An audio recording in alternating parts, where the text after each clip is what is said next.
നമസ്കാരം സുഹൃത്തുക്കളെ, നിങ്ങളുടെ പ്രിയപ്പെട്ടവർക്ക് ആർക്കെങ്കിലും ബ്ലഡിൻ്റെ അത്യാവശ്യം വന്നാൽ പെട്ടെന്ന് കിട്ടാനുള്ള ട്രിക്ക് എന്താണെന്ന് അറിയോ? നമ്മുടെ ഇന്ത്യയിൽ എത്ര കമ്പനികൾ ബ്ലഡ് നിർമ്മിക്കുന്നുണ്ടെന്ന് നിങ്ങൾക്കറിയോ? ഇവൻ എന്താ പൊട്ടത്തരം പറയുന്നതെന്നാണ് പലരും ഇപ്പോൾ ആലോചിച്ചുകൊണ്ടിരിക്കുക. വേറെ വഴിയില്ല. നമ്മൾ വളരെ അത്യാവശ്യമുള്ള കാര്യങ്ങൾ കൂലങ്കഷമായി ചർച്ച ചെയ്യാൻ പോയ ഒരാളും കേൾക്കില്ല. അതിങ്ങനെ മൊബൈലിൽ ചുണ്ണാമ്പടിച്ച് പോയിട്ടേ ഇരിക്കും. പ്രിയപ്പെട്ടവരെല്ലാവരും ഇതൊന്ന് കേൾക്കണം. രക്തദാനം മഹാദാനം എന്നുള്ള വിഷയമാണ്. അത് ഇങ്ങനെ ഒന്ന് തുടങ്ങാൻ നോക്കിയെന്നേ ഉള്ളൂ. നമുക്ക് അത്യാവശ്യത്തിന് ബ്ലഡ് വേണമെങ്കിൽ എളുപ്പവഴി എന്ന് പറയുന്നത് നമ്മൾ പോകുന്ന ഹോസ്പിറ്റലുമായിട്ടുള്ള ബന്ധപ്പെട്ടിട്ടുള്ള ബ്ലഡ് ബാങ്കിൽ ആവശ്യത്തിന് ബ്ലഡ് ഉണ്ടാവണം. അതിനൊരു വഴിയേ ഉള്ളൂ, നമ്മളെപ്പോലെ ഏതെങ്കിലും മനുഷ്യന്മാർ കൊടുത്തു തന്നെ വേണം. ശാസ്ത്രം ഇത്രയൊക്കെ വളർന്നെങ്കിലും നമുക്ക് കൃത്രിമമായിട്ട് ബ്ലഡ് ഉൽപ്പാദിപ്പിച്ചിട്ട് അത് ശരീരത്തിൽ ഉപയോഗിക്കാനുള്ള സാങ്കേതിക വിദ്യ ഇതുവരെ ആയിട്ടില്ല. അതുകൊണ്ടാണ് രക്തദാനം മഹാദാനം ജീവദാനം എന്നൊക്കെ പറയുന്നത്. ഇപ്പോൾ നിങ്ങളുടെ ആരുടെയെങ്കിലും വേണ്ടപ്പെട്ടവർക്ക് വേണ്ടി ബ്ലഡിന് ഓടി നടന്നിട്ടുണ്ടെങ്കിൽ നമുക്കറിയാൻ പറ്റും അതിൻ്റെ ബുദ്ധിമുട്ട് എന്താണ്, ടെൻഷൻ എന്താണെന്നുള്ളത്, അല്ലേ?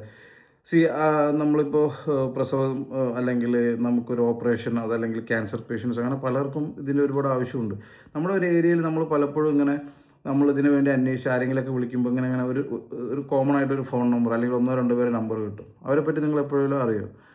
നമ്മളെപ്പോലെ തന്നെ ജീവിത തിരക്കുകളൊക്കെ ആയിട്ട് ഓടി നടക്കുന്ന ഒരുപാട് ജീവിത പ്രശ്നങ്ങളുള്ള ആളുകളാണ്. പക്ഷെ അവർ സമൂഹത്തിൻ്റെ ഈ ഒരു ആവശ്യകത മനസ്സിലാക്കി യാതൊരു പ്രതിഫലവും ഇല്ലാതെ ഈ ഒരു കാര്യം നിറവേറുന്നതിന് വേണ്ടി കുറേ പേരെ കോർഡിനേറ്റ് ചെയ്ത് എല്ലാ ദിവസവും പരിശ്രമിച്ചുകൊണ്ടിരിക്കുന്ന ഒരു കൂട്ടം നല്ല മനുഷ്യർ, കുറച്ച് കൂട്ടായ്മകളുണ്ട്.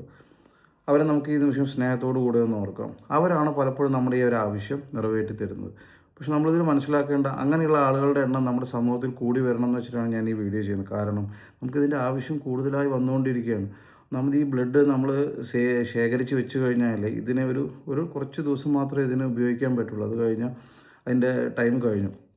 അതുകൊണ്ട് തന്നെ ഇത് കേൾക്കുന്ന എൻ്റെ എല്ലാ പ്രിയപ്പെട്ട സുഹൃത്തുക്കളും, നിങ്ങളിതിൽ ബ്ലഡ് ഡൊണേറ്റ് ചെയ്തിട്ടില്ലെങ്കിൽ നാളെ തന്നെ ഏറ്റവും അടുത്തൊരു ദിവസം തന്നെ നിങ്ങളുടെ അടുത്ത് നല്ല രീതിയിൽ പ്രവർത്തിക്കുന്ന ബ്ലഡ് ഡൊണേറ്റ് ചെയ്യുന്നതിന് വേണ്ടി കോർഡിനേറ്റ് ചെയ്യുന്ന ഏതെങ്കിലും നല്ലൊരു ഗ്രൂപ്പുമായിട്ട് ബന്ധപ്പെട്ട് നിങ്ങളുടെ ബ്ലഡ് ഗ്രൂപ്പ് മറ്റു ഡീറ്റെയിൽസ് എല്ലാം കൊടുക്കുക. പ്രായപൂർത്തിയായിട്ടുള്ള നല്ല ആവശ്യത്തിന് ആരോഗ്യമുള്ള, പ്രത്യേകിച്ച് സീരിയസ് ആയിട്ടുള്ള മെഡിക്കേഷൻസ് ഒന്നും എടുക്കാത്ത എല്ലാവർക്കും ബ്ലഡ് കൊടുക്കാൻ പറ്റും.